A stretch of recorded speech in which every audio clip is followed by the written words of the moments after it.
Hello, hello, hello. I'm gonna not chat too much till I find out if somebody can hear me, because the last time we did this, YouTube was not cooperating. So let's see. Scooch over. You can see Belle's big bucket of toys. Let's see, can I zoom this in from here? Hello, Elrond. Can one of you guys let me know if you can actually hear me? Whoa, that went all blurry though. Let's see. Oh no, let's see what happened. Ooh, how do we get that to fix? I know, if you're seeing blurry, so I don't know what I just did. Yeah, I know. I definitely see the focus problem. Let's see. Oh, there we go. There we go. Okay. It should be better. Whoa, that was a new one. Every time we do this, some other strange thing happens. That should be fixed. There. Okay. Yep. I see. Essence said yes, that's fixed. A little brighter, maybe. We're going to leave it there. We're going to call it good and not mess with it. Hopefully this works. So YouTube has definitely been under the strain, I think, of so many live chats whilst everybody is locked down. So hopefully this works. How is everybody doing? It has been 2 weeks since I talked to you guys last. A combination of insomnia, allergies, packing up lots of Oracle decks. It's just life in general. But I figured we better just dive back in here. And YouTube being a pain. The last live we actually ended up doing on Zoom because we couldn't do, I couldn't get it to work on YouTube. So we are crossing fingers that today is going to work.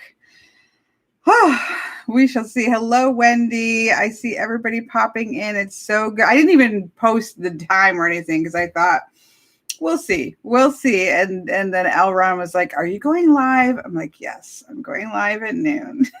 Or 12:08, whichever comes first. There's Ray. Okay, so yes, it sounds like everybody can hear me fine, and the blurring has gone for everybody. Great. How is everybody doing? I don't have a topic because, that would be too much preparation. Postman is never late. Plus, we'll see if anybody picks up on that. Plus, what was I going to say? We'll just see what people want to talk about because we just need to catch up because it's been a couple weeks. So, Elron loves my minis and live chats. Awesome. Is there a mailman? Yeah, somebody heard the mailman. I was just about to go to bed. I'm so sorry to keep you awake.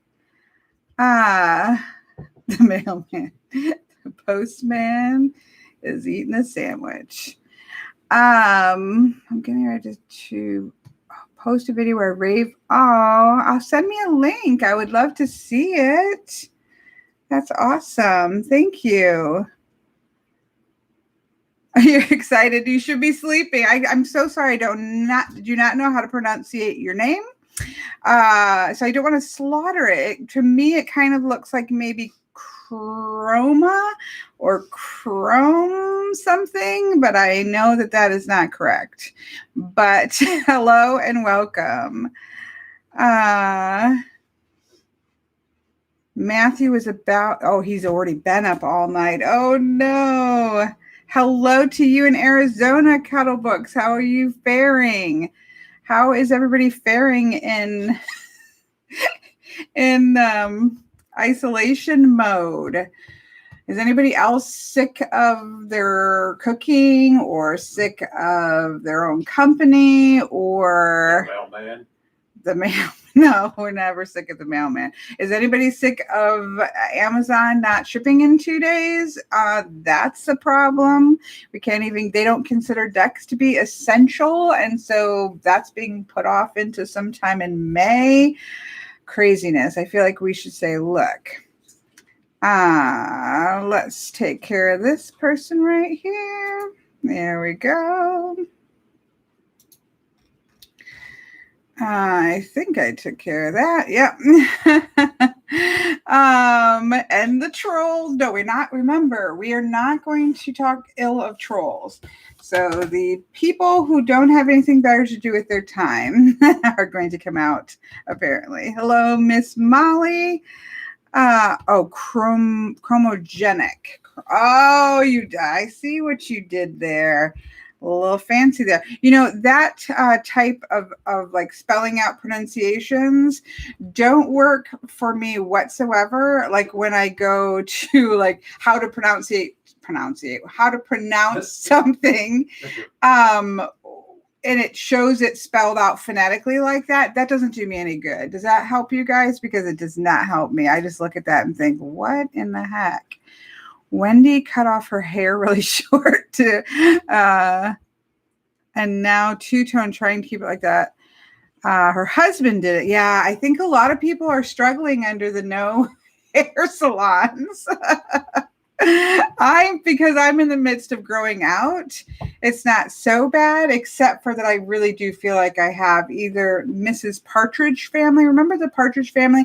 And she had this long pieces right here, and that was like really short right here. I pretty much feel like I have turned into Mrs. Partridge. I don't think that's really their last name, was it? Anyways, look it up because I think that's what it looks like at this point. It definitely, I hate to cut it though. I'll be honest with you. I can get it into a little tiny ponytail, little tiny paint tail. And it gets it out of my face. And when I cut this back off, I'm not going to be able to do that. But I can't have it like, I can't do a mullet. So I feel like it's almost long enough to just cut it into a bob and then let it grow. I'm getting close. By the time we can go to the hairdresser, maybe I can do that. I'm about to fly down to Florida to Miss Veronica and have her cut my hair. So it sounds like other people have been cutting their hair in the midst of all of this. Chunky Toad cut a massive, massive, massive fringe or bangs. Oh no, Katie, my daughter, did that a number of times as a teenager. Let's see. Courtney says, my guy wants me to cut. Oh, go for it. Guy's hair just grows quickly and it's short. Like, just go for it. Wendy's just gone gray gracefully. Excellent. If I had gray, I would think I would just go for it too. My grandmother or my mother my grandmother didn't get grays until 80s. And my mother is mid 70s and she doesn't have, well, she's also blonder, so you can't really see, but she doesn't have much. So I don't think I'm going to get it early. Hair mod videos. Yep. Truthfully, Elron, I think if we Googled YouTube, there probably is some hair mod videos out there. My eyebrows are definitely insane. That would be the first thing I would do is go get those waxed. Hermit Simon says, I just shave my head once a week now. Yeah, you've got it easy, Mr. Simon. Molly started getting gray during this pandemic. A month ago, I had a few. Now you have a streak. Streaks are sharp, though. Just roll with that style. There's a lot now. You can see a lot of videos on women just going their natural color. This is not colored. And I think it's awesome. I think people look absolutely amazing. I think it's amazing if you want to use hair dyes and just spruce things up. And I think it's amazing when people just let it go. Let's see. Lucy says the mailman's sexy voice. Yes, I'm faring well. Cuddle Books is an introvert times 100 and work from home. See, that's the weird thing, Cuddle Books, because I am definitely the same and I naturally work from home. So I don't generally go out for working.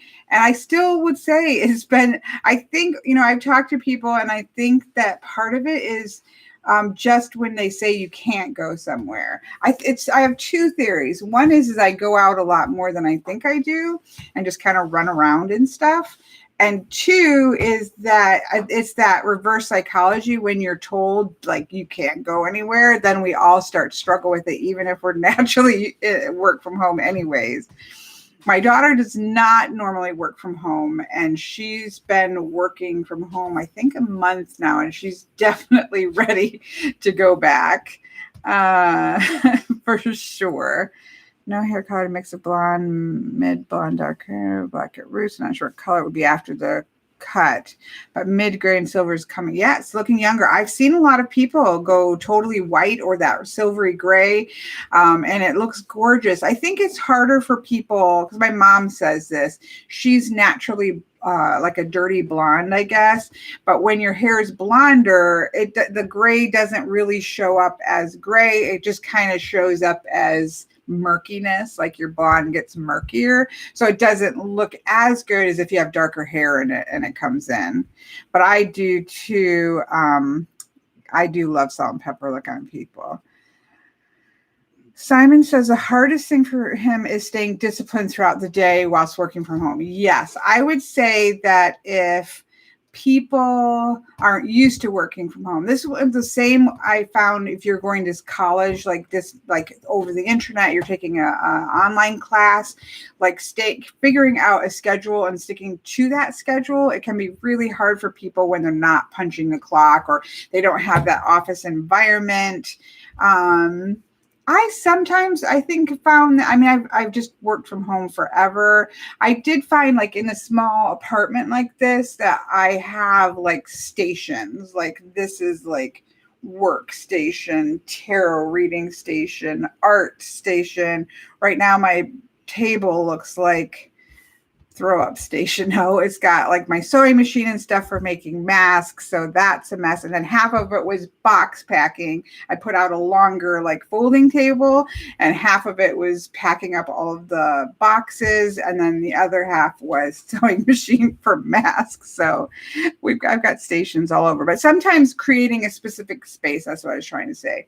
If you're not used to working from home, like setting up, and this is what my daughter did. She set up like a desk with her computer, and so that it was like an office space, so that she would sit down and this is time to do work.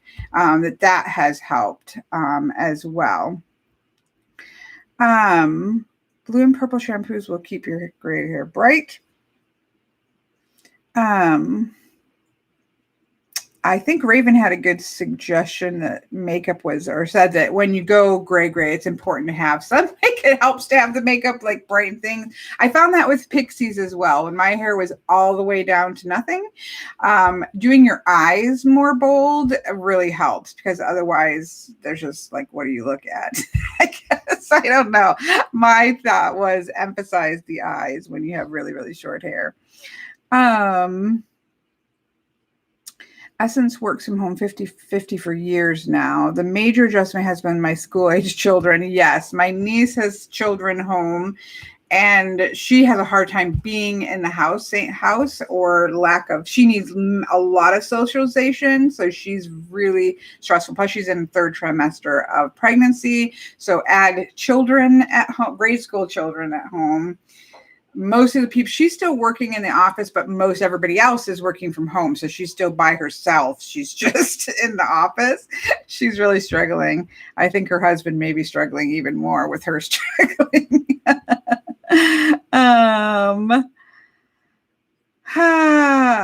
Stray Cat has never spent so much time online. Internet has definitely taken a lot, haven't they?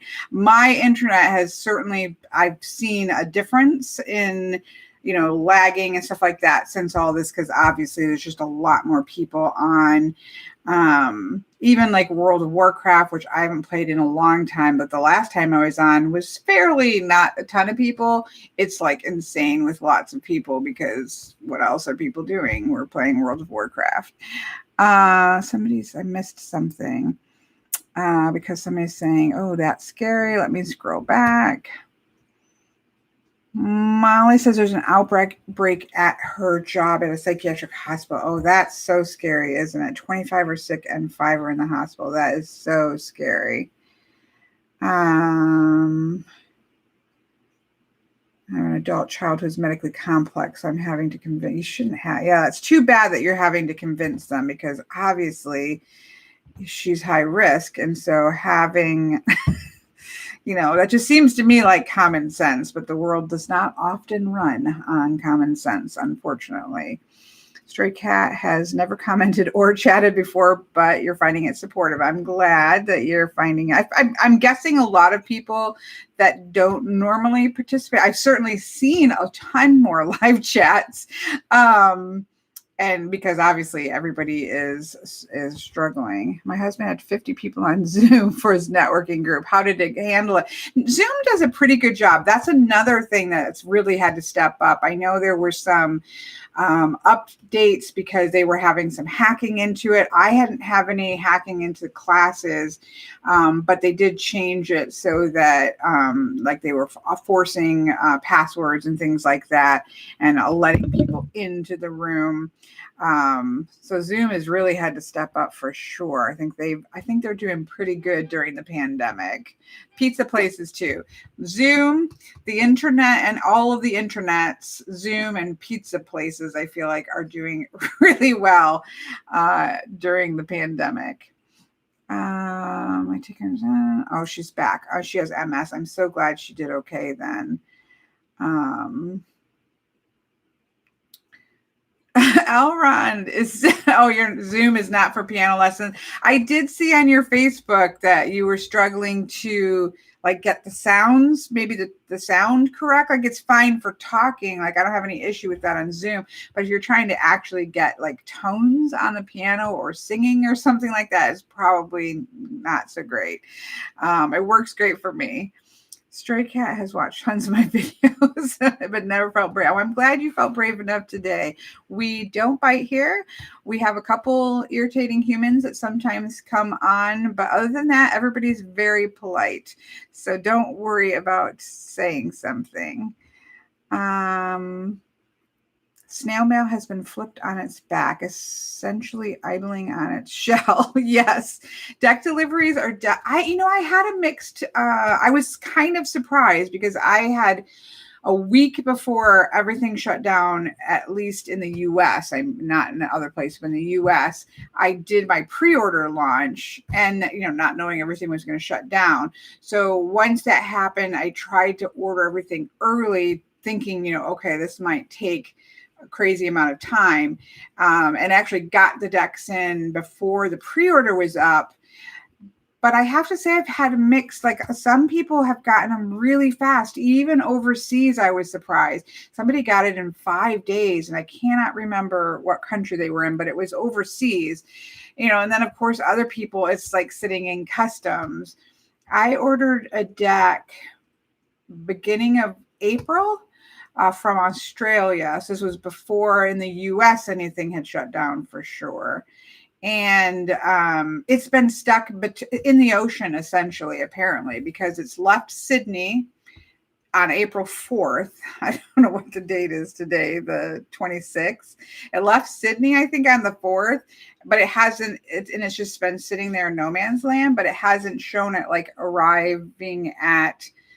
A lot of times it will get to the customs and then get stuck, but apparently mine's just floating on the ocean for a month. The person is super sweet. We've been in contact. I'm like, I'm sure it's going to show up. It's just stuck. But even in the US, things, obviously, I know they're having to have less people, because I've noticed when I've dropped off big loads of decks to the post office, and normally by the end of the day, they all show processed, but it's been the next day or even two before they process them. And I think that's because they, they can only have so many people in the building, so they probably are working at half or something. I don't know. It's crazy. Essence decks have idled for 37 days in China. Oh, Yeah, I know. It's very interesting. Groot has quarantined my box I'm so proud of you, Groot. I believe you may be the only person, because I even said that, like, people, you want to quarantine your mail for 2 weeks, go for it. Like, that's you got to figure out what works for you. I feel like most people who purchase decks, including myself, have this amount of patience and haven't quarantined anything. I think Groot is the only person. Good job. Oh no, I am very impressed.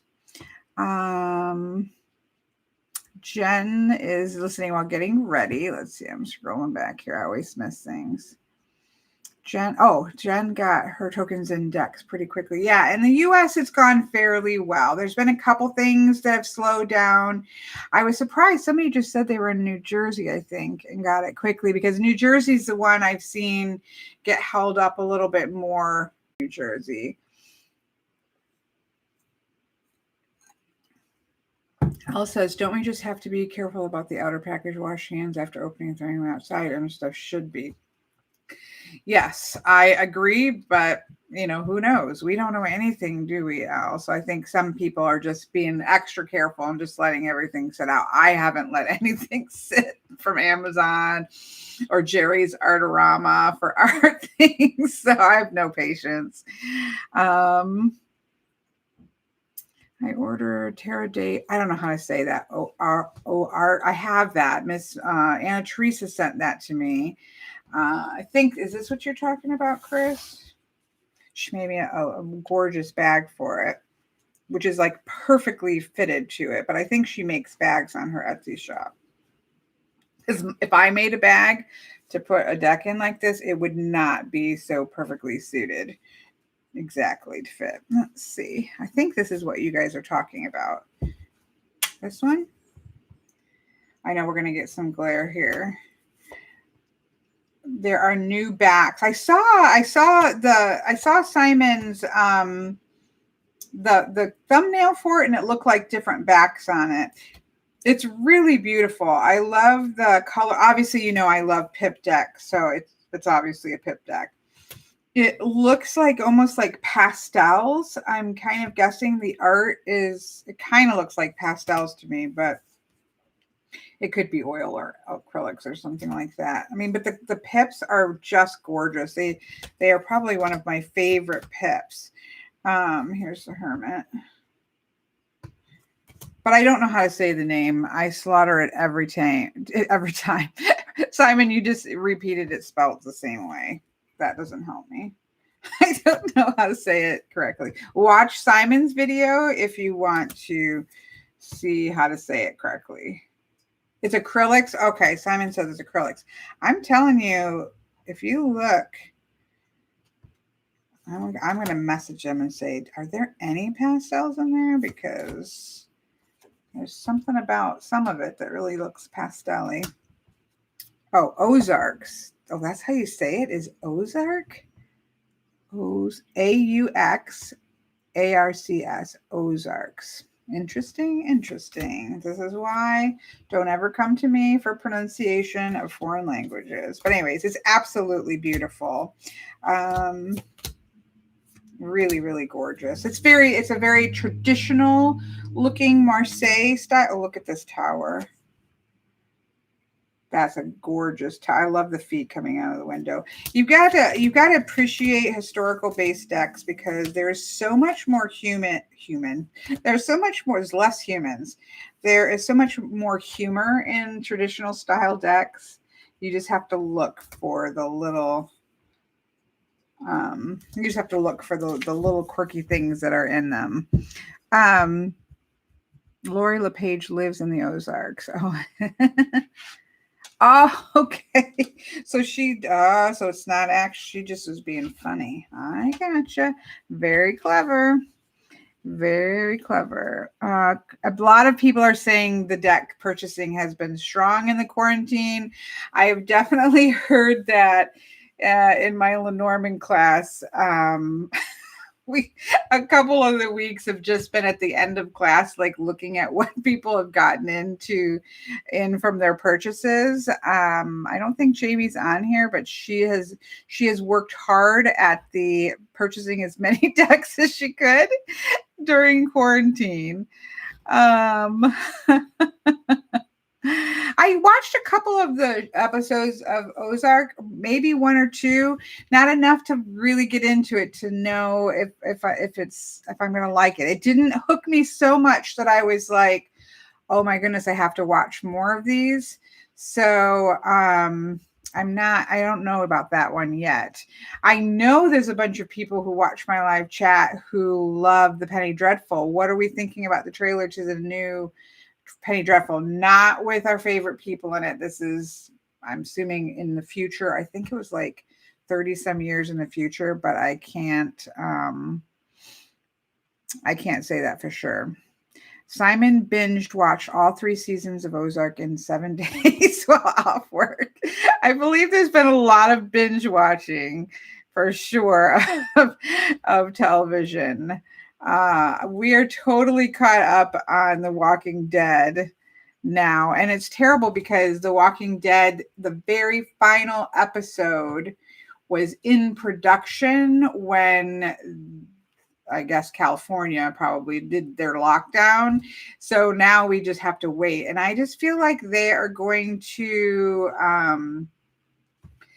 hold that as long as they can. So it's probably going to be the beginning of the next season is my guess, when we're going to be able to see the last episode.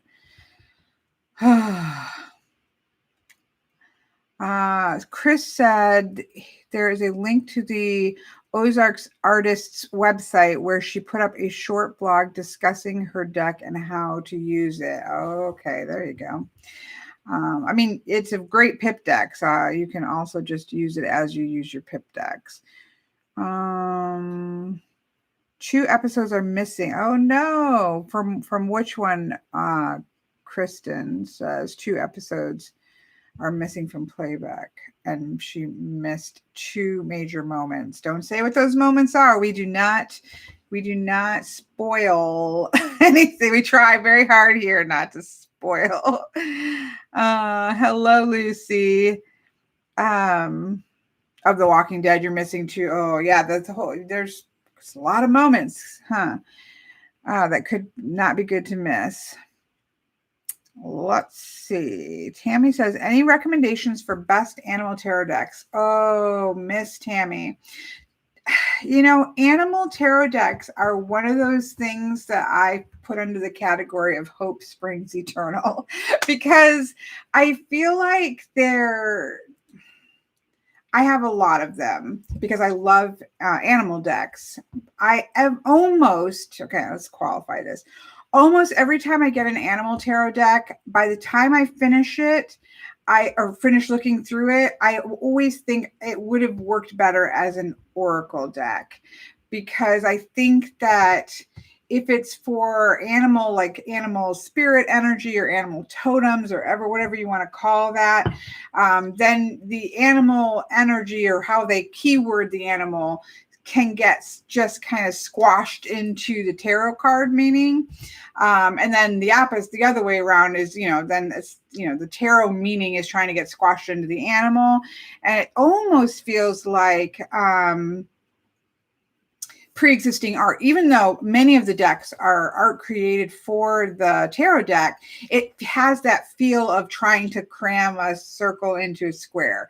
It just doesn't quite work. I keep hoping for it. Now, I do have some that I love. The Spirit Song, which is over there, I have a bunch of decks because I need to make a video. I put a picture up on my Instagram. But the Spirit Song Tarot is an exception to that. A lot of people seem to discount it because it has pastel color tones. It seems soft. It's actually not. The artist who is Paulina Cassidy, she does an amazing job at combining an animal oracle with tarot, and the keywords, there's like 2 keywords on each of the cards. And I feel like she did a really good job of picking animals for tarot and keywording the animals well. And it is really a fantastic, in my opinion, it's probably the best tarot animal thing. Now, animal tarot, what is that called? Animal Totem Tarot. I don't have it out here. Let me see if I can find it so I can tell you the right name. That is a really good one with a good guidebook. Animal, I think it's Animal Totem Tarot. Yes, I will put this link here for you. This is a good one. Copy. I think this is like too long of a link, but the share doesn't work anymore from, yeah, just always, even if you do the internet one, it brings up your email. So I'm going to try to put this link here. We'll see if it works. This is a really good one, and the guidebook is really good. So that's a good one. The Brady I can't go with because I don't like the keywords. I think it's more thothy, and it has the big keywords at the bottom. It's such gorgeous art. So it just, there's a couple cards in there that don't work for me as well. But it's gorgeous. So look at that, look at reviews and see how that works. Okay, what other animal ones will I do recommend? This is all, I don't have the cards in here because they're over there. But the Crow Tarot is all crows, but it's a Rider-Waite-Smith base, but it feels very pippish. I don't read strictly Rider-Waite-Smith, but this feels like working with a pip deck. It just feels open enough, but it's all crows. So that one is really great. I also love, what's it called? Should be in here somewhere. My decks need to be reorganized. Shoot. Now I can't remember the name of it. I can't find it. I have a video. I do have a video of animal decks. So it's a video of all animal decks, and there's tarot in there and there's oracle in there. So maybe check that one out if you haven't seen that video, because I go through all the decks that I have and kind of show where they work and where sometimes they don't work as well. Most of the time, I find that I wish they were oracle decks. This was the latest one that I have, which is the Arc Animal Tarot and Oracle deck, which is like a combo. This one was one that had keywords on the deck. And I felt like the keywords for the tarot were just tarot keywords. They really didn't have anything to do with the animal. And then sometimes I felt like the animal suffered for the tarot that it was put into. So I actually ended up cutting it off the bottoms and just making it a job, because it ends up being 100 cards. And there's not very often animal oracle decks even that have that many on there. So I cut off all of the bottom keywords and just rounded the corners. It's not a perfect fit because there's like these thin borders, but I've been using it this way and that works really good for me. So that one is one I've definitely said would have been better as all oracle. This is one that I have on Zoom. The last live chat that we did, YouTube wasn't working, so we ended up on Zoom going through this cubicle of what am I doing? The decks that I'm like, do I like this? Do I not like this? Do I love it? What is it? So we went through those and decided that this one, I have to do a walkthrough to see how I think about it. This is the Wild Messenger. I really like the guidebook on it. It's really a great guidebook for even just for animal things. But I can't tell you how this works as a tarot deck yet because I haven't walked through it. So I need to do that. I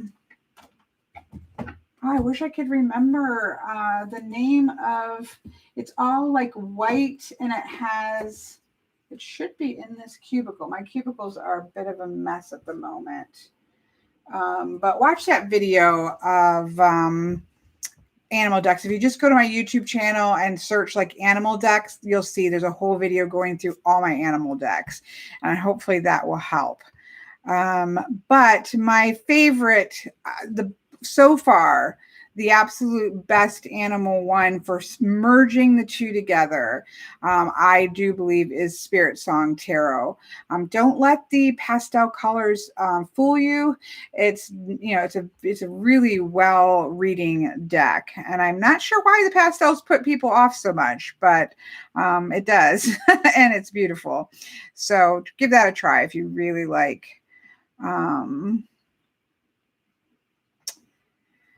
But so even Chris has Spirit Song, and he's going to just trim it down to being an oracle. I do think that there's just some ways in which tarot decks or animal decks just function better as letting them be animal energy and not having the tarot put into it. Now, I will say this is where the Hope Springs Eternal, the new Kickstarter for the Oak, Ash, and Thorn Tarot. If you don't follow them on Instagram, you should, because I cannot remember his last name, but the artist name is Adam something, and his artwork is absolutely stunning, and they've done an animal tarot deck called the Oak, Ash, and Thorn Tarot that I think just finished on Kickstarter. It may still be going on Kickstarter. Oh, Ashton, here, I'll put a link if I can find it. I don't know if it's still going. Stephanie Burrows, and the artist is Adam. Oh, I just lost it. It was just up there, his name, but Adam Oehlers, Oehlers. It looks phenomenal. So I'm just kind of crossing my fingers on this one, that this may be the world's greatest animal tarot deck. Here it is. I don't know if it is it still going? 7 days to go. So that one's still going. Take a look at that one. It looks absolutely stunning. Okay. So hopefully that is, answers whoever asked the question of the animal decks. I think it was Tammy. So it's a complicated one. I would say that most people, it's just seeing people's comments. I feel like most people land in the same place I do, that very often animal tarot decks just end up, you just think they should have just been an oracle deck. Lisa asks, any recommendations for goddess decks? Hello, Miss Nikki. I didn't see you slip in. Goddess decks. I also have another compilation video of, like, because I don't really work much with like an all goddess deck. Like, that's just not something that I tend to work with. But everybody asks this question all the time. So I did do a video, kind of pull together some of the main goddess-based oracle decks just to go through them and compare them. So if you want to watch that, that will go through almost all of the ones that I have. Now, the one that's not in that is, and it's my favorite. I would say my two absolute favorites are right up here in my favorites. So this is the Goddess Knowledge cards. This is by the artwork of Susan Seddon-Boulay, which is one of my all-time favorite artists. She also has a book called, an art book called Shaman, that is got absolutely stunning. You can get it used pretty cheaply. She's passed away, but they put this out after she passed away. But anyways, this is called the Goddess Knowledge cards. This is just, her artwork is just so beautiful. And then it gives you on the back, which you can't see because it's too bright, but I don't tend to like, text on the back of cards, but it's nice because she gives you some of the mythology behind the goddess. So it's not just some random goddess that you have to go look up. She gives you, they give you, whoever made this deck, give you a nice synopsis there. So that's one of my favorites. And my second favorite is called Goddess Spirit. I have a walkthrough of this as well. I think she's in Australia. You have to go to her website. Her name is Rachel Johnson. It's called Goddess Spirit Oracle Deck. So bright. Sorry, it's hard to see that. I love this deck. It's really beautiful. She did a really good job I think depicting the different goddesses from the different cultures. There's a nice spread of different cultures. She also did she picked things really intentionally within suits, which, you know me, I do love to have, some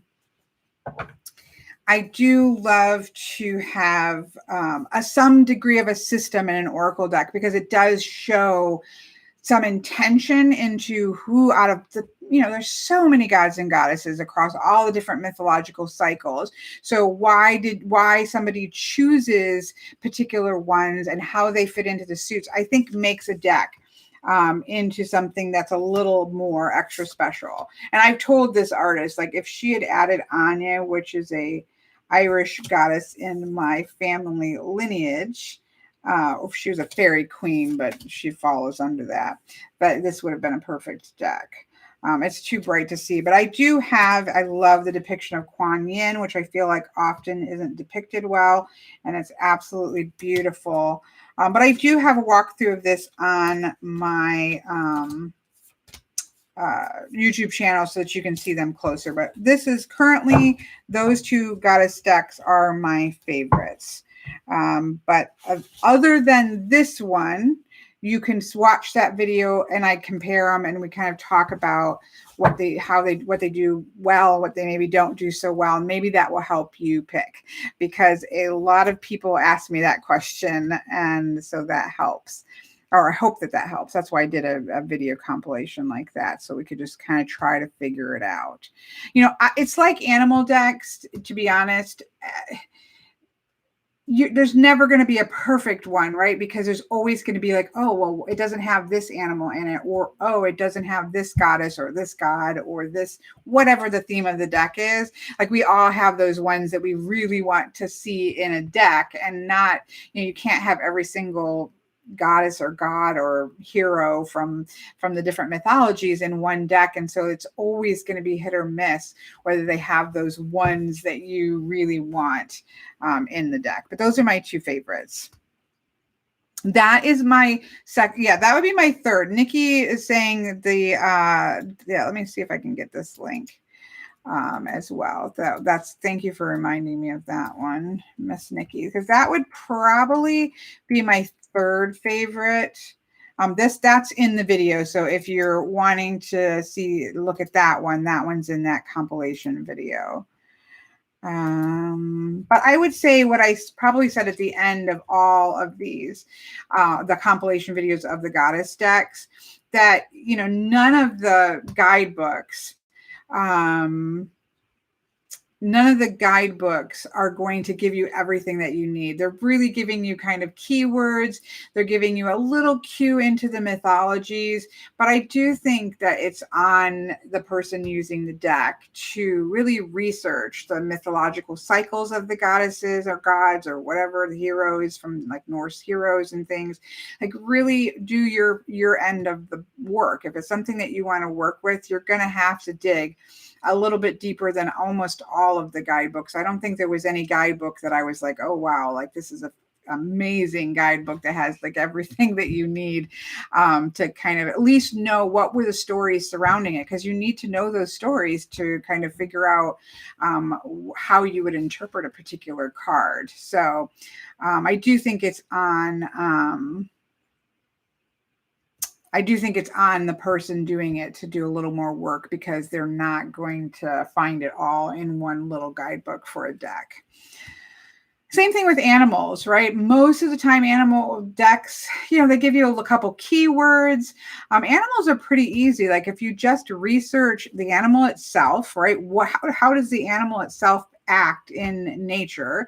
That helps, right? And then you can also look up animal lore. So Celtic lore is full of animals within the lore. So you have those. Native American lore is full of animal stories and lore and things of that nature. So you kind of have that blend of the stories that we find these animals in, as well as in how do they act naturally in nature, and kind of combine those to give you ways of reading, but a lot of times you have to do some of that work yourself because a lot of decks just give you a couple keywords and they're pretty just, okay, we always have this for that and this for that. You know, it's always the same kind of little keywords.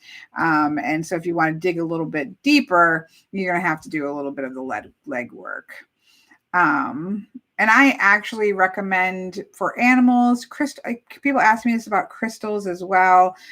Go with your first gut reaction and how you react to that goddess or crystal or animal or just the image on a card deck.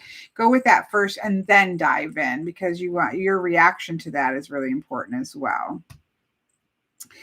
I know I've missed a bunch. Somehow we're talking about Netflix and snacks and something about Alron. Did Alron gain weight? I don't know. Alron says, I lost 25 pounds before the disaster started and I'm scared to go on the, yeah.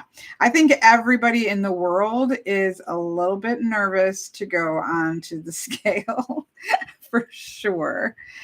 Let's see, doing good. Nikki's dad is doing good. Staying indoor. Yeah, I can imagine he doesn't really want to risk it. Okay, I know I've missed things. If you've asked a question and I missed it while I was answering other questions, just restate it, maybe with my name in capitals or something like that, and that way I can see it, because as I'm talking, I don't look at the chat as much. Nikki did. Hello, Miss Nikki said she did say hello. I know I didn't see you come in. I've been using the Way Home Tarot a lot lately. The Way Home Tarot is a great all-around deck. I have that over there in my pile of trying to get, like, if I had to go out of town for a couple weeks and I needed to be able to do all the readings that because, you know, it's one thing if you're just, you know, pulling a couple decks for yourself. But if I have a lot of different readings that are dependent upon certain decks. And so I was trying to see how could I get what I would take down. My guess before I did it was that it would be 20 decks is what I was guessing.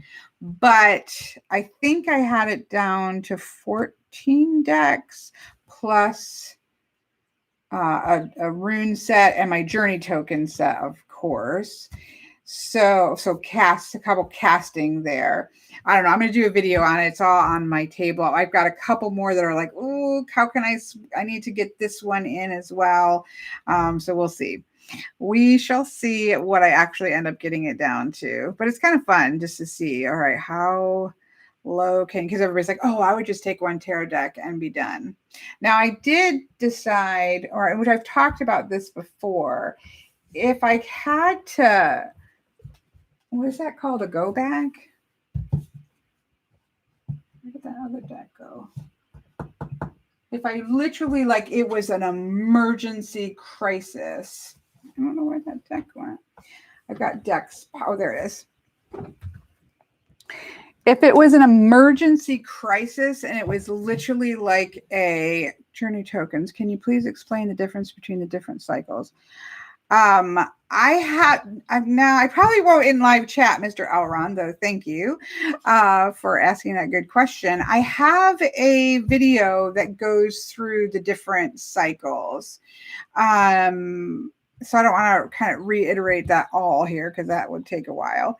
Or I can just do a video on the cycles. I'm happy to do that. Let me make a note so I can remember. But I think it's the latest video, maybe walking through the deck. I'll try to find it, Alron, and put a link up to it. But if it's not really clear that way, I am happy to make a video just on the cycles. But I think the last, I could be wrong, but I think that the last video that I made walking through the whole deck has where I go through and I talk about the different cycles and how those interact with each other, but I could be confusing it. So I will check that. And if not, I will make one just for you, Mr. Alron. Am I planning on doing a walkthrough of the Arthur Rackham Tarot? Yes, that is up here. This is my problem with that deck. I also need to get did you guys see that there's one called, oh my goodness, it's in my wish list on Amazon. What is it called? It's by another illustrator with a D, and I'm totally blanking on his name. He did a lot of illustrations in stories. I want to say maybe some Tolkien illustrations as well. I'm trying to find my lists here while I talk, so I can't see your whatever you guys are saying. I'm trying to find it because I'm blanking on his name. It starts with a D. Somebody's probably saying, oh, here it is. Edmund Dulac. That's another one that's in the similar vein. Oh, it looks stunning. Yeah. He did a lot of fairy tale, Shakespeare, Hans Christian Andersen illustrations, Edgar Allan Poe illustrations. So it's really similar to these two. I'm going to show you these two. Let me get back where I can see you guys. How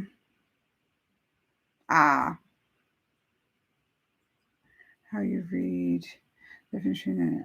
I feel like that. Yeah, I feel like I did address that, but I will make one for you, Mr. Elrond.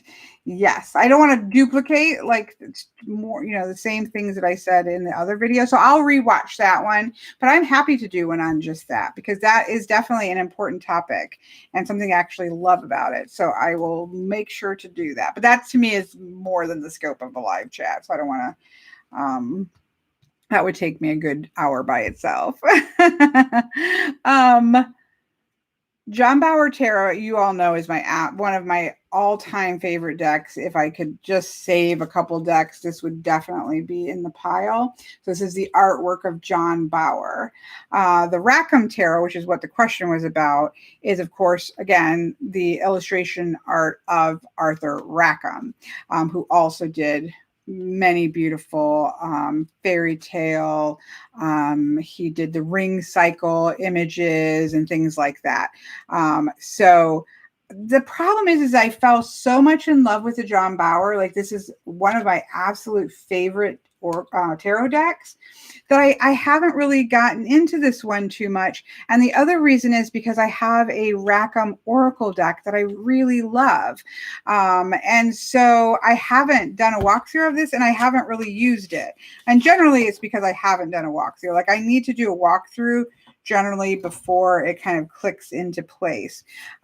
So I will put this on the list. I mean, it's beautiful and I love Rackham's illustrations, but I have the Rackham Oracle, not the one that's mass market, but the other one with the amazing keywords and things on it. And I just love that deck so much that I haven't felt like, oh, I have to use this one, but it's so gorgeous. So I need to do the walkthrough of it, and that will probably, unlock this one.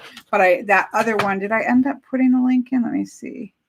Yeah, the Edmund Dulac one is one I need. It's like a set, right, of these three. If you had the John Bauer, the Arthur Rackham, and the Edmund Dulac ones, like that's a set of amazing fairy tale illustration art. That would be amazing set there. If you were to, oh no, Annette said I had these questions of only one. Let's see. If you were to get only one, would you prefer Shadowscapes or Spirit Song Tarot? If it's your only tarot deck, I would say, I would definitely say to get Shadowscapes. Shadowscapes is amazing. It's the one that I gave to my daughter for her to learn tarot from. It wasn't my first, it would have been my second. My first tarot deck was the Llewellyn Tarot. That I just had only that deck for 9.5 years. And then the Shadowscapes Tarot was after that. And then I think the third would have been the Druidcraft. The Shadowscapes is really fantastic deck. It's great to learn from. It has the Rider-Waite-Smith structure to it for those who want to lean into that. But it's also really beautiful and easy to read outside of, to kind of stretch those boundaries a little bit with the Rider-Waite-Smith. So if you were to only have one tarot deck between the Spirit Song or the Shadowscapes, I would definitely say the Shadowscapes. If you're just trying to pick another deck and you have a deck collection, those are two very different decks. So that's kind of hard because the one is an animal deck and it really functions well as an animal oracle deck or a tarot deck. So if you're looking for an animal deck, then I would certainly say that one. If you're looking for a beautiful Fae Rider-Waite-Smith deck, then Shadowscape. So depends on the situation. I would say male turkey energy would be fire. That would be my instinctual reaction to that random question, Miss Scroot. Miss Scroot. Chris says fire as well. Okay, I'm scrolling back up here because I'm sure I missed something.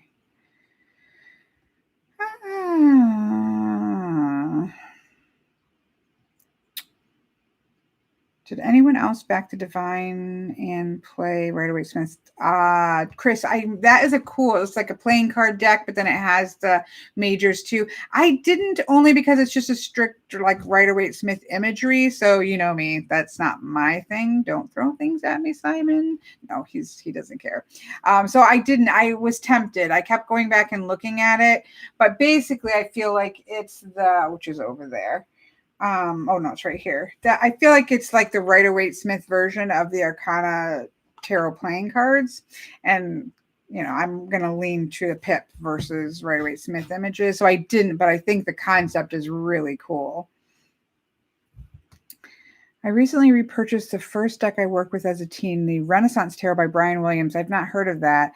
And it's almost unusable to me now. You've just gone, you've gone in a different direction, perhaps. I don't know that deck, but it is interesting when we look back on those ones that we first used.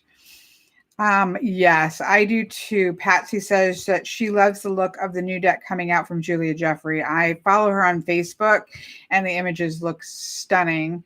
Absolutely stunning. Of course, I love her. She's the one that did the Tarot of the Hidden Realms, which is one of my oldest decks as well, and one of my favorite decks still, and I absolutely love it. I'm excited to see that deck come into fruition as well. Any tips on oracle decks with masculine? It's so hard. I'm not sure your name, Levitz, something like that.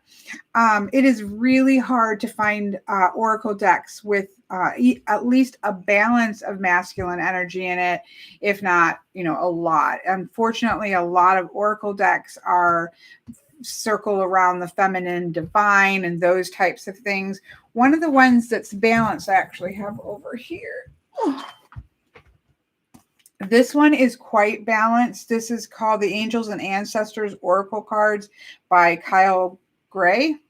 And this has the artwork of Lily Moses.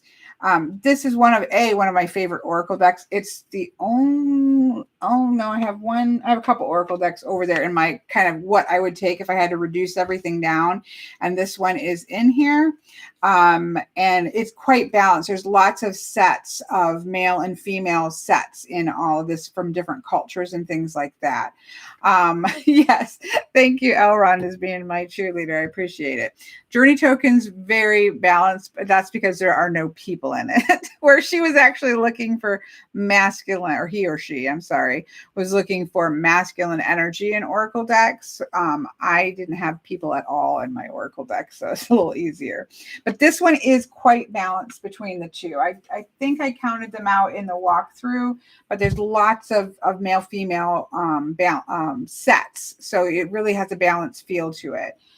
The other one, I haven't done I did do a walkthrough, and I think it got deleted. What is it? I have a pile. It's probably in my... Oh, this one is a good idea. Let me try to pull this out. Oh, here it is. I need to do a walkthrough of this. This one is the Caitlin Matthews Ancestral Oracle of the Celts. This has sets of male and females as well, so it's very balanced in terms of male and female. Obviously, if you like sort of that hyper, almost like comic book style of like six-pack men and like really gorgeous kick butt kind of looking women, the Tony, who is his last? What is his first name? Manton. Is it Tony Manton? Anyways, there are 2 decks. One's called Gods and Titans, and the other one is Goddesses and Sirens. And so if you mix those 2 together, you have a 50-50 deck of masculine and feminine energy, but they are very very much like superhero. And again, I don't have an issue with that. I mean, I think that we look to gods and goddesses to be sort of the perfected human physical looks and things of that nature. So it's not too, but it is Stacey DeMarco did. I was trying to think of the artist, Jimmy Manton. His artwork is amazing in a lot of decks that I have, but that's definitely that kind of hyper muscled men and women. But if you mix those two decks together, you'll get it perfect, or just use the gods. Actually, of the 2, my favorite is the Gods and Titans. That has some of the heroes in it as well as the gods. And but again, it has to do with it is a little bit hyped up. This one is called Sacred Spirit Reading Cards by Anna Stark. Illustrations by Louis Dyer. This actually has a pretty good blend of male and female. And you don't often get that. It's really unfortunate, but you don't get a lot of a good balance of masculine and feminine, because a lot of it is divine feminine in oracle decks. Now tarot decks are generally more, if you look at I think in my tarot class, I think Chris, I think we did that in the live, one of the lessons. If you go through the Rider-Waite-Smith, it's definitely a preponderance of males in the Rider-Waite-Smith. So tarot, you don't have that problem as much. Now there are all female tarot decks, which I don't own any because I wouldn't want a tarot deck that was all one gender. There's one recently came out that was all male. Again, it looked fantastic, but I wouldn't read with a tarot deck that had all one gender. So I don't have any of those to give you any opinions on them, other than that I like tarot decks to be both, or none. But yeah, so that's some ideas. This is one of my favorites. This is, again, 50-50. The new Avalon one has a decent amount of men in that I recently did a walkthrough of. I know there's more that I'm missing, and hopefully other people put out there, but it's difficult. It's one of the things that I think needs to be addressed in oracle decks. So hopefully that gave you a couple ideas combined with what other, let's see, put this here, and this needs to go back over there so I can do the video. Yes, the classic Llewellyn I'm not a big fan of. It's kind of more typical Rider-Waite-Smith. I think really brightly colored, but I can't remember. But yeah, he's talking about the Welsh one, which I owe him a walkthrough of, which is over there to get into it. Okay.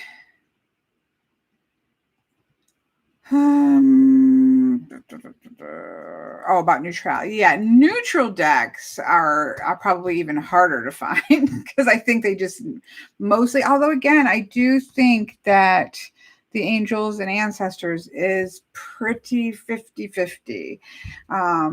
Neutral decks are going to be ones like animal oracle decks, plant oracle deck, just oracle decks that don't have people in them tend to be more neutral energy, because I feel like we have a little easier time seeing masculine and feminine energy in combination in things that are not people, because we tend to see women and think, okay, that's feminine energy, and men means masculine energy, which isn't true. We all have masculine and feminine energy, right? When we talk about classic masculine, masculine meaning active, yang, forward pushing energy, feminine meaning yin, receptive. We have all of that. There are very nurturing aspects to men, and there are very powerful warrior-like energy that's in women. It's a mix, and yet when we put them into people format, we tend to get a little bit tunnel vision on how we read those.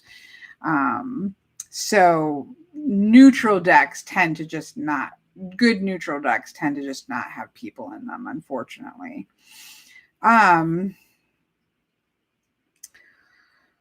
Artistry of Tarot says we need to pull our card of the week. No, Artistry of Tarot did not say that, but I just saw what time it was. I'm like, we need to pull our weekly card.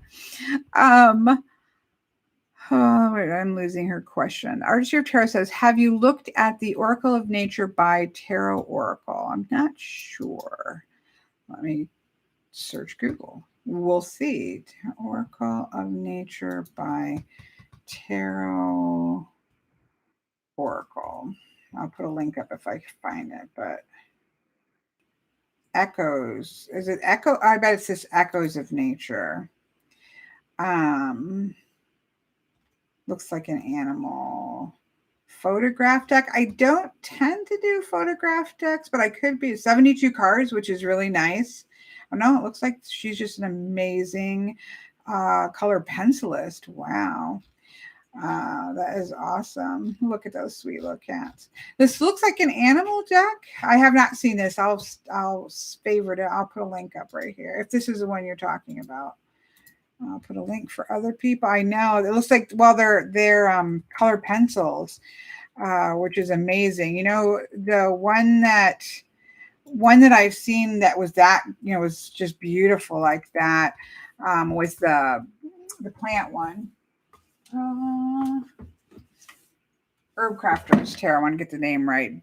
Those are colored pencils and probably paint underlays that are just absolutely almost look photographic. Beautiful, beautiful art. I have put it up here so I can take a look at it later if that's the one you're talking about. That looks like it's in Kickstarter. I don't know if it's still going. Let me look. That may be done. I can't tell. Last minute backers. It's reached its goal. I can't tell if it looks like it's done. So we might have to wait and see. A lot of times, I mean, Kickstarters are used to be able to get the money, like a pre-order. They're used to get the money to finish the project and print it. And then they always generally order more than what the Kickstarter is so that they have stock to sell. So a lot of times, even if the Kickstarter is over, you're able to get it. And Chris thinks that he's selling it on Etsy now, so I'll take a closer look at it because his artwork looks amazing. Kickstarter is, Artistry of Tarot, so it confirms that he is still selling them. So probably if you follow that link that I put, you'll be able to find your way to his Etsy shop. Wendy says, I love Tarot Oracle deck, but not sure how Kickstarter works. I did register on it. Any advice would be welcome. What Kickstarter is, Kickstarter, Wendy, is just a way for an artist or a deck creator, and it's not just for decks. We just have a lot of decks on Kickstarter. So, you know, a lot of Llewellyn, US Games, Los Scarabia, those are mass market decks that a publisher, almost just like a book publisher, will produce in mass quantities and obviously sell them on Amazon and in bookstores and things like that, right? So that's a mass market deck. Kickstarter is a way for indie or independent creators to fund being able to order the decks, because when you order the decks, you have to obviously pay quite a lot of money to be able to get that initial order. And so the difference between a pre-order, which you'll see, I do pre-orders, everything is done. It's just about ordering the decks. You'll see those on Etsy as well from other creators. If a deck's on Kickstarter, a lot of times, or Indiegogo, a lot of times it means that the deck isn't completed yet. And so you're funding the completion of the deck and the ordering of the deck, how many decks they're going to order, maybe what perks, like is it going to have gilding on it? Is it not going to have gilding on it? Those are put into stretch goals so that if we meet this amount of money, then we're going to do X, Y, Z. So you often have to have a little bit more patience with Kickstarter decks. I have zero patience, so I'm really picky about which Kickstarter decks that I fund or that I back. They have to be decks like the Oak, Ash, and Thorn that I'm just like, like, oh my gosh, I have to have that. Or like the Majestic Earth, because she was so amazing in Tarot of Delphi. I knew that I wanted that. That took about a year from my pledging on it to receiving the deck, took about a year. And they generally, I would say, are about 6 months to a year from when you pledge before you'll get them. Now, sometimes, if it will tell you in the Kickstarter, sometimes they have everything done. The artwork is finished, everything is done. They just have to turn it into the printer. Like the second edition of the Lost Forest Tarot, that the artwork was completely finished. So it really was doing the funding and then being able to send it into the printer. So you just have to make sure you read the fine print, because if you're not patient, like I am, I'm really not super patient. I will research things to death, but when I do decide to actually put money into something, I don't have a lot of patience. Like I want it immediately. But there are some decks that's the only way they're going to get created. And so it's great to be able to do that. Now there's always a risk with Kickstarters, right? Because you're not technically buying a deck. What you're doing is backing an artist.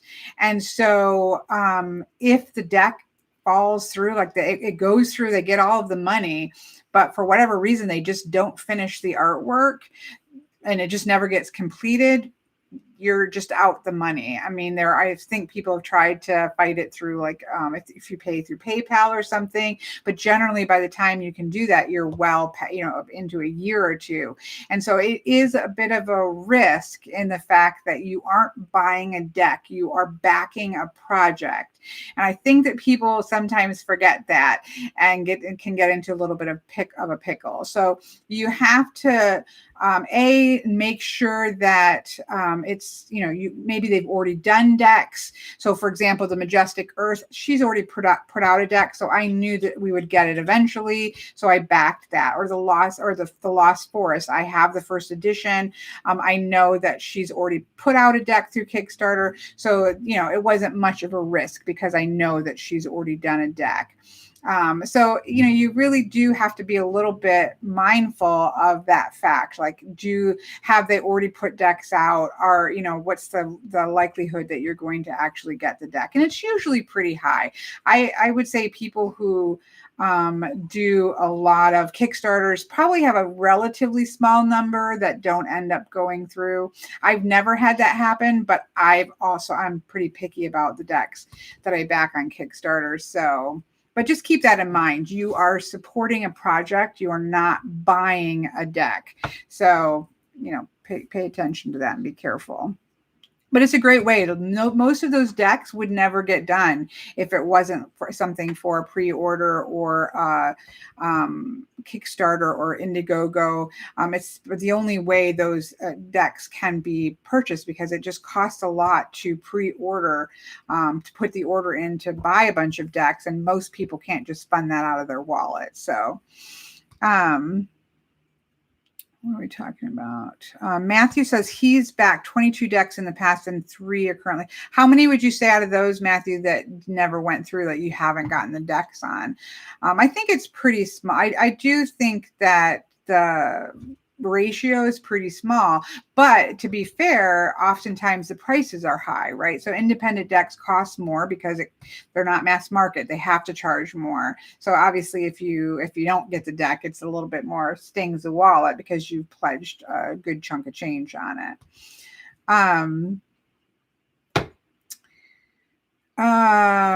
Let's see. US Games has picked something up. I don't know why. The one Anna Turn is working on, but it's not finished. Biz Tarot is finished, and it's 2 US Games. So that's Anna's black and white deck. I have a copy of it up here because I helped her kind of look through things for making the guidebook. I'm not allowed to show it, but you can go to her website and see them all. But those images are done. That was picked up by US Games. It's supposed to be put out this year. Obviously, who knows with all this coronavirus stuff, whether or not, how dates are going to go for decks that we're waiting for. But but I know that one is already 2 US games, the book and the art for that one, just because I know Anna.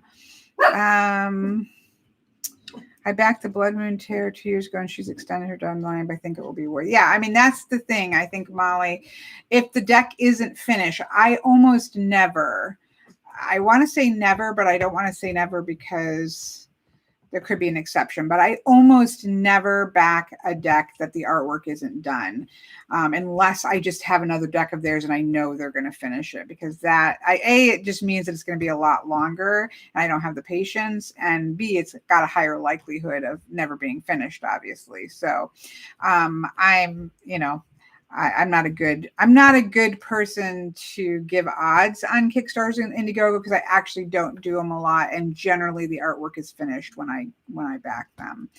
So I think that even the Keymaster, that's another one that I have backed. That's an amazing combination of Marseille and playing cards pips, but the artwork, I believe, was pretty much done, if not done, when he put it up on Kickstarter.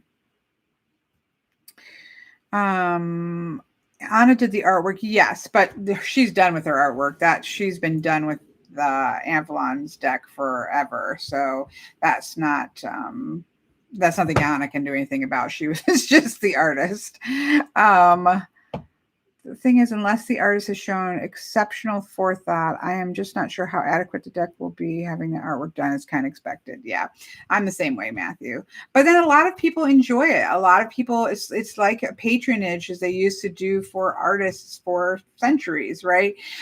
Just kind of you're really just, if you look at it that way, if you have the money and you look at it in a sense that you are kind of supporting this artist in the project, that's kind of how you have to do it if the artwork isn't finished, because you don't know exactly what the cards are going to end up looking like.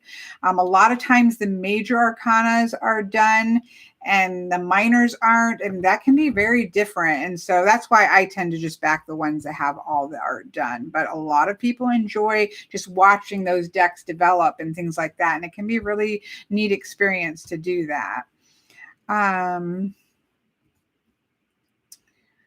Molly also considers that many artists can't afford to take the time to work on something without funding. Yeah, no, because it's right. It's work. It's work that they're doing. So yeah, I think that you have to go into it understanding that. And I think that they've become so popular doing, Kickstarter decks have become so popular that I think that we've lost a little bit of the remembering the fact that you're not purchasing a deck, you're backing a project. And we kind of forget that and frustrations start to get really high. Hi there, Wendy. I'm going to go ahead and pull a card. Looks like Jen is starting something, so I'll probably wrap this up early. She must be starting something at 1:30.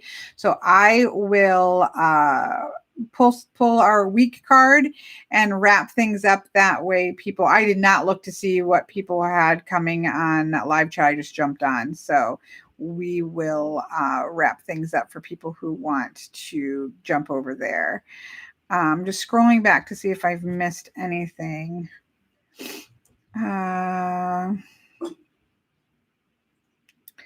Matt said there are around 4 decks I should have by now, but COVID, yeah. I mean, it definitely put a halt on printings and all kinds of stuff. So yeah. I'm assuming that's going to be the case for mass market releases. Like, I've been waiting forever for the Dark Wood Tarot. That's supposed to come out in June, but I don't know if that's actually going to be the case. I'm not sure if that's going to be the case. If those will, even for mass market, because if they can't open their factories, then they can't be printing decks, right? So I would assume that those kind of things are going to get pushed back, and possibly even books. I'm really waiting for Stephen Ball. Is it Stephen Ball?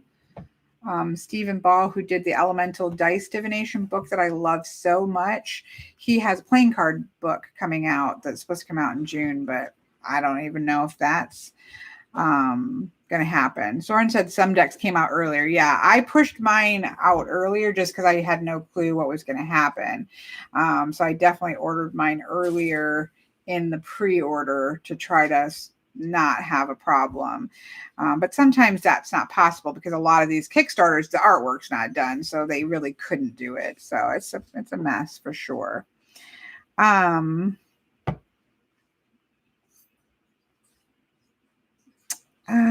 Let's see.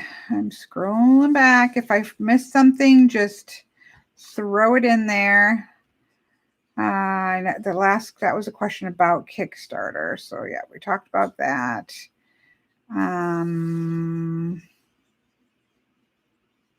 Matt says, I'm working on a light and shadow balance neutral deck. Nice, Matt. I missed that. Matthew says that. And let me just say, it was a lovely pain to create structure and try to make something that I need. Yeah. Finding that structure is really, really important. I personally think in an Oracle deck. I think I have a video somewhere about my process, or maybe I need to make a video on that. But the process of making an Oracle deck versus, I think that sometimes it's just artwork, right? So if you just have a bunch of artwork and you're going to pull it together to be an Oracle deck, or there's a artist pre-existing, a lot of, I think, mass market decks are pre-existing artwork of an artist that they pull together to make an Oracle, right? And so then you often have a lot of random keywords because they're just, what does this art look like? I'm going to throw this keyword on it. And sometimes that works, but a lot of times it feels a little bit like a mishmash, and it's hard to get solid readings out of those types of decks. The best kind of Oracle deck, in my opinion, are ones that the art was created for the purpose of the deck, because then very often there's been forethought, that's been put into, what do I want this deck to look like? What kind of deck do I want this to read as? And then fitting your artwork into that system or that structure that you've created creates a much better reading experience.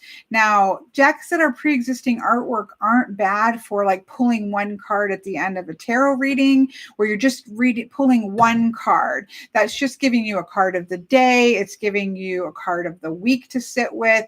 It's just wrapping up a different reading that you're doing. I have a lot of Oracle decks like that are great for that. They just kind of give you that one card summation, and then you're good, but your main reading is something else. Oracle decks that are like affirmation style decks like that, in my opinion, don't work really well for being the whole reading, because there's just not enough structure or forethought that went into the structure of the deck. So a really good Oracle deck creates the structure first, creates the cards to reflect those meanings, and then you have a better chance at it being a good reading deck for doing the full reading from. And I think I have I have too many videos. I feel like I have a deck about Oracle decks in general. If not, I'll look. If not, that would be a good video, because it does make a difference, and it makes a difference in how you use them. And it's one of the reasons that I probably have the most trouble with Oracle decks in terms of finding Oracle decks that I love, because a lot of times they don't have that structure. There wasn't an intentionality that was put into creating them. And so, yes, thank you, Mr. Alrond. You are very correct. There are exceptions to that, but there are very few. Spirit Doodles is definitely an exception to that. I'm trying to think what would be other good exceptions. Well, see, I don't know all that are pre-existing artwork. I believe that the Hush Tarot had a lot of pre-existing artwork, and yet that works really beautiful. I just did a video about that. I think Jimmy Manton's decks, most of the decks that are in my favorite cubicle are not pre-existing artwork.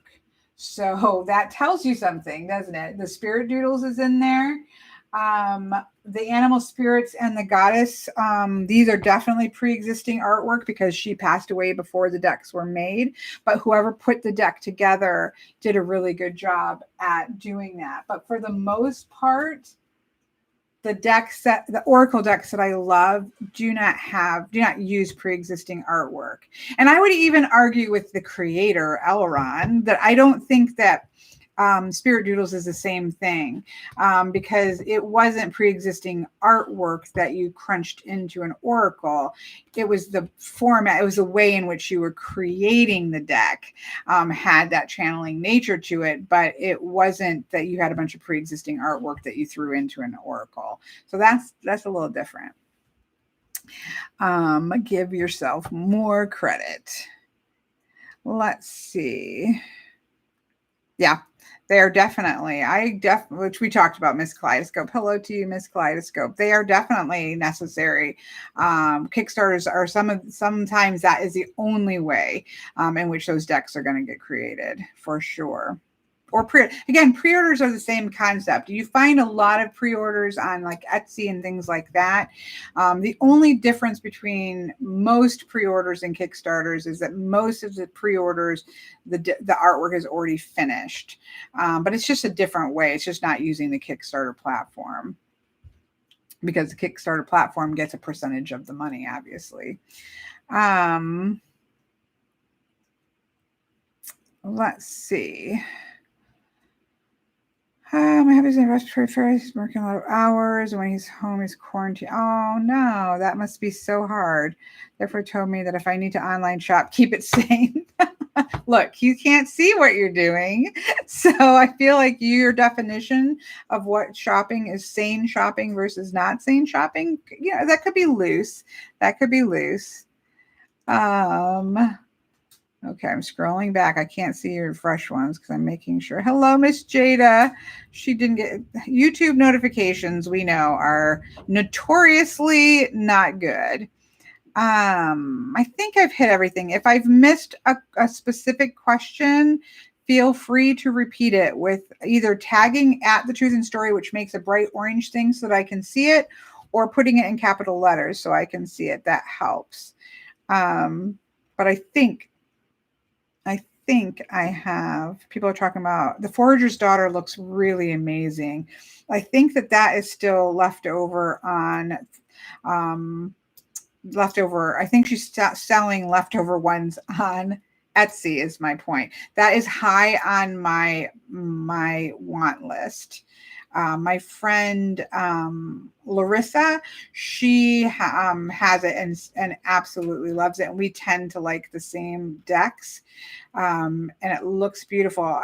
That's the Kickstarter. I can't find the Etsy, but I think that she's got it on Etsy. I think people are just saying like what they have backed.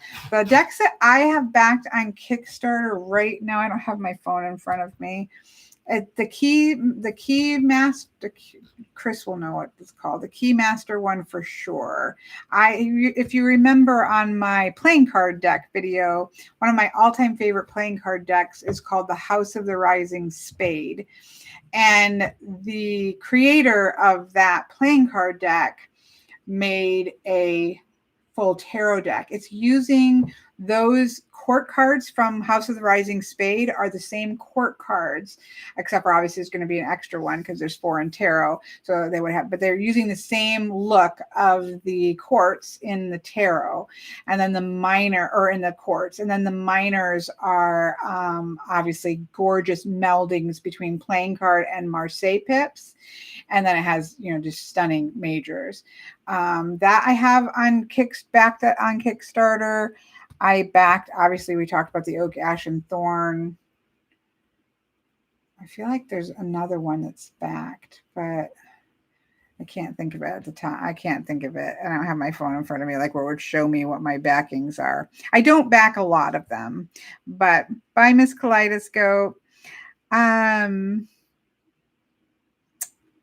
Okay, so, Annette says, can you recommend a sketch style deck other than the Wild Unknown? Anna's deck, which is not out yet, called the Abyss Tarot. If you Google that, you can look at the images. That is a black and white sketch deck that US Games is going to be putting out. It's supposed to come out this year. Let's see if I can find her. You can look at all of her images are all up. Here it is, copy.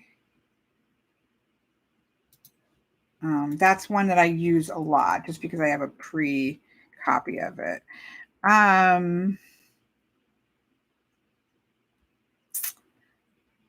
Sketch decks. I don't actually have a lot of pure sketch decks. You said Not the Wild Unknown. Are you looking for straight black and white? I'm not. My brain is totally flatlining. Maybe some other people will come up with another sketch deck. Definitely the Wild Unknown. That has a lot of color. So that's watercolor and sketch. Oh, here's that other deck I was talking about. The Naked Heart Tarot. This is an animal-based tarot deck. Sorry, that person's probably long gone. But this is one that I really love. And this is kind of sketchy. If you like animals and sketchiness, this might fit the bill. It's too bright to really see these. I have a walkthrough of this. This is the Naked Heart. I really love this one because of the white spaces. It just is very clean. It's very neutral. It's just a very clean, neutral deck. It's very similar. And if you like the Fountain Tarot, not same art style whatsoever. But what I mean is they're very neutral. They have they don't really bring any like emotional energy to the table. So you just want clean, neutral energy to do a reading off of. The Naked Heart is really good about that, as well as the Fountain Tarot is really good about that, as well as the Way Home Tarot, which is over there because that's on my list of decks that I would take with me. But that was that other animal deck I was trying to think of that I really like.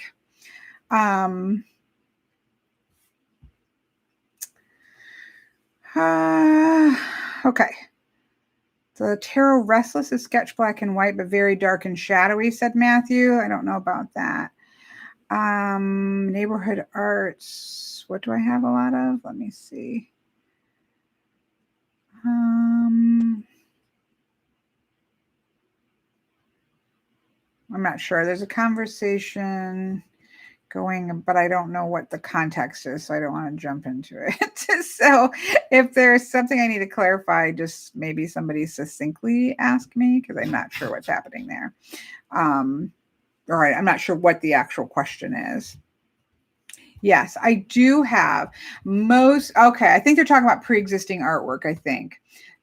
When we were talking about pre-existing artwork in oracles,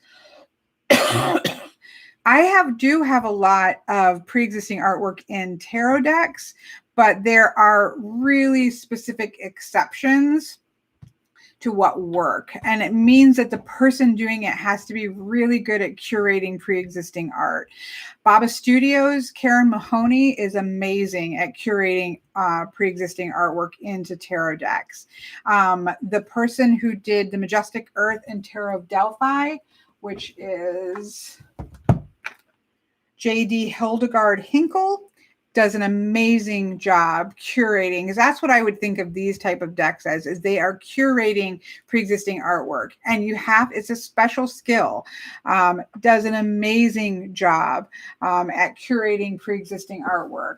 The person who did the Augenblick Tarot, which is, I'm so bad with names. Does this have her name? Shannon somebody? This doesn't have a guidebook, so I can't tell you her name. But it's the Augenblick. That's curated pre-existing artwork. Did an amazing job at it. What we were talking about before neighborhood arts is more when they just take an artist body of work and just kind of pull them randomly. And sometimes it works and sometimes it doesn't. So for example, John Bauer Tarot, I think you brought up. John Bauer Tarot is pre-existing artwork. Obviously, he's been dead for a long time, and this is pre-existing artwork. This isn't a perfect melding between his artwork and, say, Rider-Waite-Smith imagery. This is a deck in which you have to be willing to just run into the forest with this deck. There are differences. You just have to work more with the artwork itself. The little white book is really good at sort of keying you into things in the images to give you that little bit of a step in the right direction. But this isn't a perfect fit of, even though it's one of my favorite decks, it's not a perfect fit of pre-existing artwork with the Rider-Waite-Smith system. So if you're looking for that, this would actually be a little bit difficult to read. It would be, for a beginner, the John Bauer Tarot would be a difficult tarot deck to have as your first deck because it isn't perfectly into the structure because it's pre-existing artwork. Same thing with the Racca. I'm sure the same thing with the Edmond Dulac one. I'm guessing that's the same thing. So while I love those decks, I wouldn't say that it's a perfect fit. You just have to be willing to roll with it. Does that make sense? Same thing with this deck. So this is the Art of Life Tarot that she was talking about. Uses for our weekly card. But if you'll notice, the way that we use more like an oracle deck, we're pulling a card. This has pre-existing artwork plus quotes kind of put onto a tarot card. I don't use this for full tarot readings. I've never used it for full tarot readings, but it's fantastic the way that we use it in live chat to pull a single card, look at the image, the painting, look at the quote that's there, pay attention to what the tarot card is there, and it's much more being used like an oracle deck rather than a pure tarot deck. So oftentimes tarot and pre-existing artwork doesn't work really well. They're great for collectibles, but they don't always are not easy readers, and they're very often not great for people new to tarot because it's a kind of a hard trying to fit those images into a very specific concept of a card. So yeah, there are exceptions. You know, anytime you say this isn't the best thing, there's always going to be exceptions. But for the majority of the time, people spot decks that have pre-existing artwork in them because you can feel that little bit of a squish that has to occur. Card of the day of the week is what I most use it for. Yes, I definitely agree with you on that, Neighborhood Arts. When those exceptions come, it's usually quite powerful because you found somebody who's amazing. And one of the reasons why, and I hope she puts this out, the Tarot of Delphi is out of print right now. From what I understand, she's writing a fuller guidebook on it, and then it is going to be republished, but we don't have any kind of a date of when it's going to be republished. But what she does is exceptional. Even in the midst of the exceptional ones, I believe Tarot of Delphi is a step even further in exceptional because she didn't just curate images that beautifully portray the tarot card, the subjects of the paintings. So if she is using a painting of Circe, you know, an old painting that was the subject of the painting was Circe, that a story of Circe goes beautifully with the tarot card as well. So she didn't just look for images that look like this particular tarot card. It was also the subject of the painting goes with it. So this to me is like probably the #1 best curated deck for pre-existing artwork. It's out of print. I know people scream every time I even show it because they want it. But every indication that any of us have seen, it will be coming into reprint. We just have no clue when. Yeah. So I know it's that it is a unicorn. I have to say it was just the epitome of really amazing curation. I know. I hope for everybody's sake as well, Chris. That is not a deck I would ever pry out of my hands for sure, just in case not.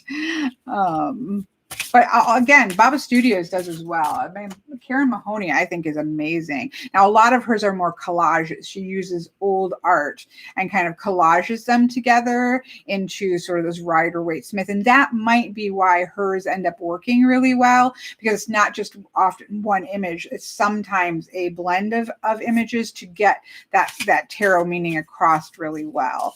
But she does a really good job at it. So Baba Studio decks tend to have those collage style pre-existing art tend to be really well done also.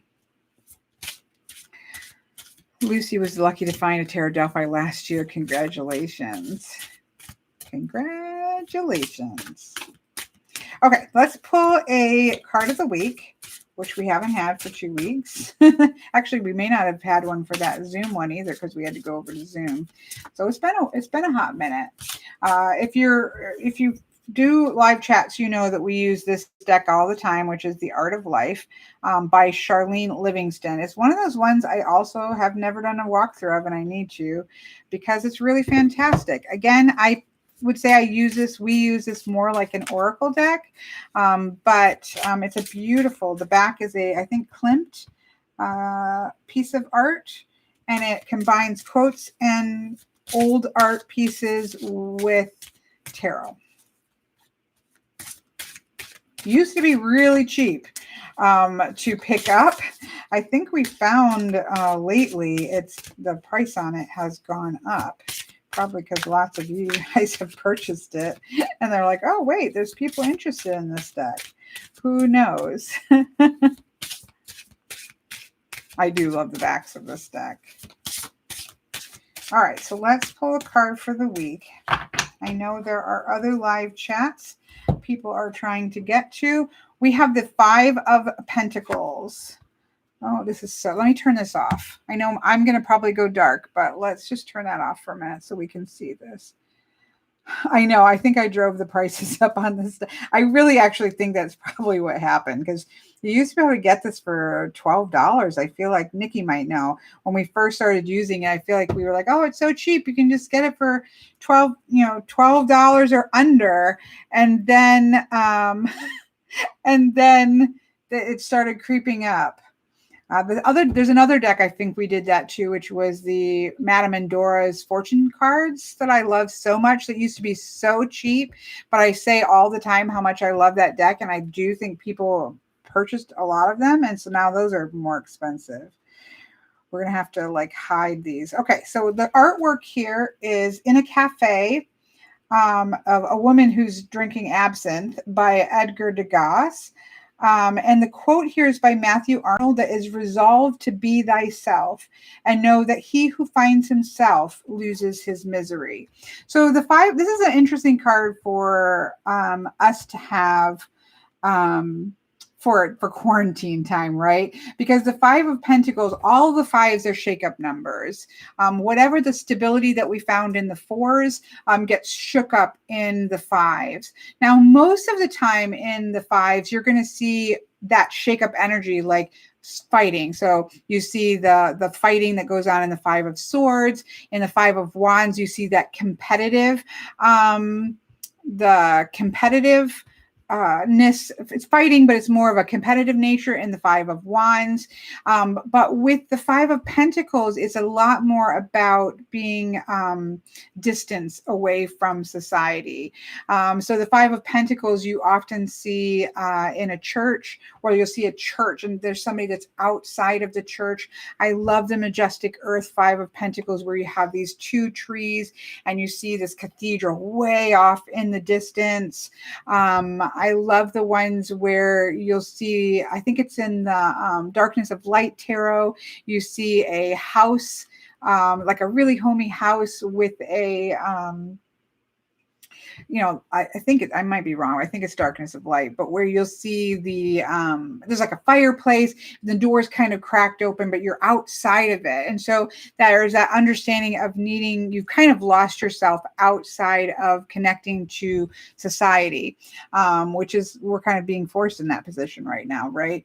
But the quote here is about just resolving to be yourself anyways, and that in these times of isolation we learn things about ourselves, and it may be good things about ourselves and maybe not so good things about ourselves, but the answer, because I do believe every tarot card asks a question of you, but the question is how can you reconnect, come in out of the cold?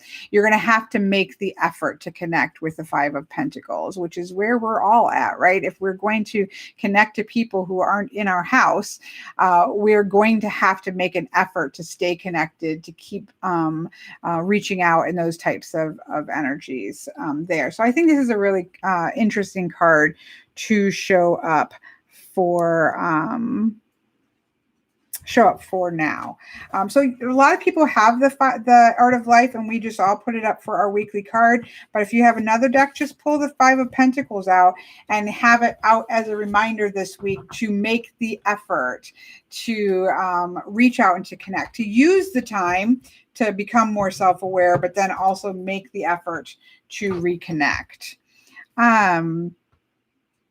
I don't know what Miss Nikki's asking about. Oh, the Abyss. Yeah, we were talking about Anna's Abyss Tarot. I don't think she probably doesn't even know when that's going to come out. I feel like completely not as much as with connecting to others, but with myself. Yeah. But it starts there, doesn't it, Jada? You have to first be within before you can connect outwardly to other people. Sorry, I had to take a drink. I think the alternate version that Chris, that she's doing, I don't see her answering. I don't know. Oh, there she is. The alternate version is to her Oracle of Echoes. She's currently painting a tarot deck that matches the style of Oracle of Echoes. She says right here that she does not have a date on when the Abyss Tarot will come out because US Games is closed right now. As are, I think, most of the mass market publishing companies. So, it's just all of the dates are probably going to be shifted. So, yeah. Okay. I think I have answered all of the anything that I saw coming up. I think we pulled our card for the week. And so I'm going to go ahead and wrap up chat. And it was really good to see everybody again. It looks to me, I mean, from what I can tell, YouTube has acted fine today. It was terrible the last time we tried, but maybe they've worked out whatever issues they had with everybody being on it. So we should be back in business on that. And back in business on live chats. I hope everybody stays well, stays healthy, washes hands, wear your mask, stay inside, all of that as long as we have to. I know we're from all over the world, so some countries are starting to open up a little bit. US is moving in that direction, although I still think it's going to be a couple weeks. But everybody stay safe and stay healthy. And I will see you guys all in the next chat for sure. See you later. I'm going to end the stream if I can find the button. There we go.